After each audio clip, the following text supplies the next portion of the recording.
Doctor مصدق ملک، اس میں آپ لوگ کافی حد تک قصوروار ہیں. جب آپ کو راہ مل رہی ہوتی ہے سیڑھی چڑھنے کی، اس وقت سب اچھے کی رپورٹ کرتے ہیں. جب آپ کو اوپر سے نیچے دھکا مارا جاتا ہے، پھر آپ جمہوریت اور ووٹ کو عزت دو کے شور میں چاہتے ہیں. آپ کچھ ذمہ داری اپنی جو ہے خود نبھائیں تاکہ دوسرے بھی اپنی جگہ پر جائیں. آپ ٹھیک کہہ رہے ہیں جی. میرے خیال میں ہمیں جو آپ نے جتنے بھی معاملات سامنے رکھے ہیں ان پہ کون معترض ہو سکتا ہے؟ کوئی بھی معترض نہیں ہو سکتا.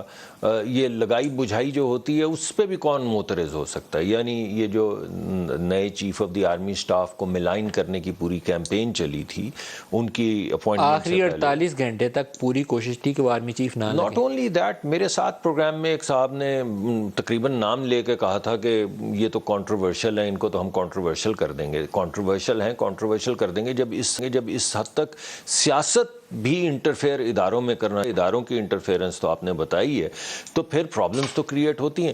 لیکن اگر آپ اجازت دیں تو میں آپ نے جو تھوڑی دیر پہلے جو بات کی، اگر اجازت دیں تو میں اس پہ بات دیکھیں.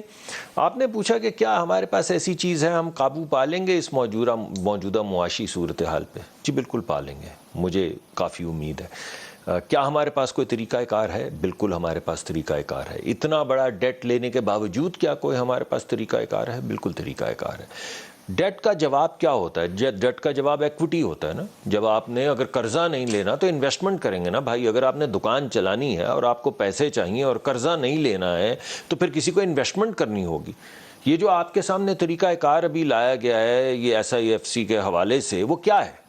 یعنی 50 ارب ڈالر، 50,000 ملین ڈالر، یہ تو آپ نے روپوں میں گن دیا 58,000 بلین، لیکن 50,000 ملین ڈالر کو 300 سے ضرب دیں تو آپ کو روپے ملیں گے، یا 280 سے 75 سے کریں تو آپ کو روپے ملیں گے. یہ وہ انویسٹمنٹ ہے جس کا عندیہ ہمارے انویسٹر ممالک نے، دوست ممالک نے دیا ہے. یعنی ایک ملک سعودی عربیہ نے ہمیں عندیہ دیا ہے کہ وہ 24 ارب ڈالر یعنی 24,000 ملین ڈالرز کی انویسٹمنٹ کرنے کے لیے پاکستان فوکسڈ ایک فنڈ بنانے کو تیار ہے. اور یہ جو تین ہم نے آپ کے سامنے رکھے ہیں، یہ منرلز اینڈ مائننگ اور IT اور زراعت، یہ ان کی مشاورت ان تمام دوست ممالک کی جو انویسٹمنٹ کرنا چاہتے ہیں ان کی مشاورت سے رکھیں.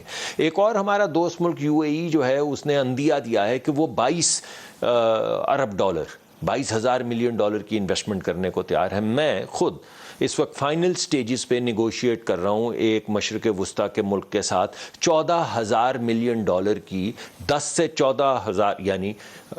سے 14 بلین ڈالر کی ایک ریفائنری کی انویسٹمنٹ کے لیے. اور میری کوشش یہ ہے کہ یہ بات نہ رہ جائے، یعنی اس پہ کوئی ایسا کاغذ ہم سائن کر لیں جس سے آپ کو بھی یقین ہو اور عوام کو بھی یقین ہو کہ یہ انویسٹمنٹس پاکستان میں آ رہی ہیں. دیکھیے ابھی یہ بنی بھی نہیں ہے کاؤنسل، تو پچھلے 2 ہفتے پہلے ایک یہ جو چھوٹا ٹرمینل، یعنی پورٹ نہیں، ہم نے پورٹ کا نہیں معاہدہ کیا، پورٹ کے اوپر جو کنٹینر رکھنے کا ایک ٹرمینل ہے اس کا ایک معاہدہ G2G کیا ہے یونائٹڈ عرب ایمریٹ سے. 50 ملین ڈالر ہمیں ملے ہیں. 100 ملین ڈالر کا 4 برس دی ہیں آپ نے. جی نہیں برتھ نہیں، وہ ایک وہ ہے جو پہلے ہم ایک کمپنی چلا رہی تھی کنٹینر ٹرمینل، یعنی یہ پورٹ کے اوپر ایک جگہ رقبہ جہاں پہ کنٹینر رکھے ہوئے اترتے چڑھتے ہیں. وہ کنٹینر ٹرمینل کے اوپر ہمیں 50 ملین ڈالر مل گئے ہیں. 100 ملین ڈالر کا وعدہ ہو گیا، 700 ملین ڈالر کا عندیہ ہے 25 سال کے اندر جو وہ انویسٹمنٹ کریں گے. یہ ہو چکا ہے. ابھی میں نے آپ روس کی ڈیل کی بات ہوگی آپ سے وقفے میں، آذربائیجان کی ابھی تو ایک ڈیل کی بات ہوئی، ایک اور آپ کو بتا دوں. آذربائیجان سے ہم ایک ڈیل کر رہے ہیں، فائنلائز ہو چکی ہے، جس میں وہ ایک کارگو ہمیں تیل کا بھی دیں گے.